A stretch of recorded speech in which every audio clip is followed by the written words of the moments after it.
Hey guys, what's going on? Brofessor here, and today I'm coming at you with another LEGO Star Wars review video. Today we're going to be checking out set number 75246, the Death Star Cannon.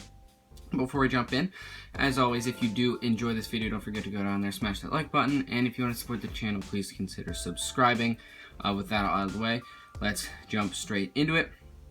Continuing on with some more information about this set, it comes with 159 pieces, retailed for $20 here in the US, is recommended for ages 7 and up. Checking out the box here, you get a whole look at the little playset, the 2 minifigures that are included, which I'll expand upon a little bit later. On the back side of the box, you get another view of it as well as another view of the minifigures. It also shows some of the functionality that comes with this set. One unfortunate thing about this set is that this does have a thumb tab. It is not taped up, so for those that don't know, I really hate the thumb tab. It tends to make the sets more difficult to open, and it can damage the box if you're trying to open it with that thumb tab, so that was unfortunate. But otherwise, a pretty nice box. It is pretty long, in my opinion, but I do believe that this is the standard box size for all the new, like, kind of $20 play sets that have been coming out recently.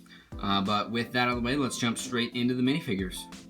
Starting with the first minifigure right here, this is an Imperial Gunner. He is actually only included in this set in the advent calendar from this past year, so as of right now, a relatively exclusive minifigure. Pretty basic designing on him. He's got some nice gray lines on the black actual minifigure to be able to show that he has some kind of gear on.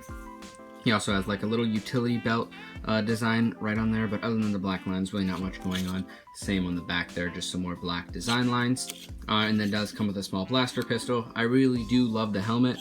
Obviously comes with the Imperial logo right there, and then like a little, what I would assume is a communication pack on the side right there. As you can see, there's some red and blue lights on there as well. And you take the helmet off and you have a relatively standard face with a little headset that goes down to the mouth. But yeah, that's pretty much it for the Imperial Gunner minifigure. Not a ton going on. Pretty simplistic figure. And the second minifigure included in this set is the Obi-Wan Kenobi, which is exclusive to the set, as well as this new hood piece, which is super cool. Unfortunately, there is no leg printing, including just some chest printing to show the robes, as well as, once again, a nice little brown, what I would assume would be leather belt, but I don't know that for sure, obviously. There is back printing, but it's hidden underneath the cape, which is kind of annoying. What's the point of putting back printing if you're going to add a cape on there? But obviously, as you can see, it does come with a cape, and then, like I said, this new hood piece that is, as of right now, also exclusive to this set, comes with his blue lightsaber, and then underneath the hood piece, he does not have any second facial expression, so this is the only facial expression he has, kind of like a little smile on there. But yeah, that's pretty much it. Just these two minifigures, relatively simplistic, but obviously nice to see some exclusivity, at least at the time of the release of this set. But yeah, let's take a look at the actual playset. So as you can see right here, this is the playset. There really isn't too much going on. It's kind of split up into either like 2 or 3 different little mini sections depending on how you look at it. But I'll start off by showing you guys some of the features. Start off on the right over here. This little section is the area where Obi-Wan turns off the tractor beam. So I believe what it's supposed to be like, because there's another feature that goes along with this, is you kind of have this thing up just like this, and then there's a little wrench piece over here, and then like you could act as though he's like pulling this up or down, and then what you can actually do is you can pull this out, and then that falls right back in there to keep that hidden. When it is out, unfortunately, it's not like super secure in. Obviously, like you push that back in and then it keeps this here, but you can just take this right out whenever you want to. And it's not like it falls out super easily or anything, but it is very loose, and that's something that I wish they may have kind of like secured in there a little bit more.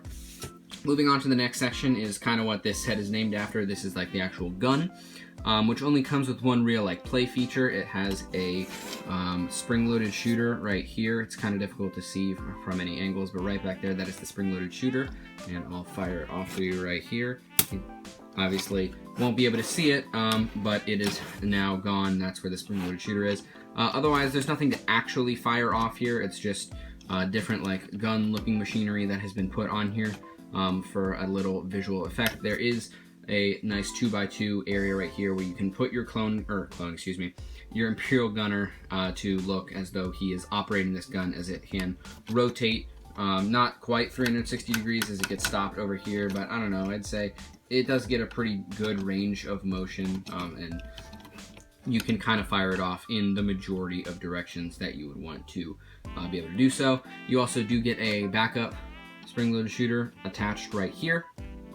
And then that's pretty much it, other than this little gate section, which doesn't have any actual like features or anything. It's just included in here off to the side. So yeah, that's pretty much it for this set. I do think it is an interesting $20 playset. I don't think it's as cohesive as some of the other ones that have been released. But despite that fact, for $20, I do think that you do get some nice minifigures, and especially if you're on the younger side, you can definitely get some enjoyment out of playing with this set, because obviously you got the spring-loaded shooters, and you can kind of rotate that gun around to fire that off. And it is a nice little scene recreation, and I feel like that's mostly what these $20 playsets are trying to accomplish, what with the Rey and Kylo on the Starkiller base and things like the Duel on Mustafar that have been coming out. But yeah, that's pretty much it for this review. If you guys enjoyed, don't forget to go down there, smash that like button. If you want to support the channel, please consider subscribing, and I'll see you guys in the next one. Peace!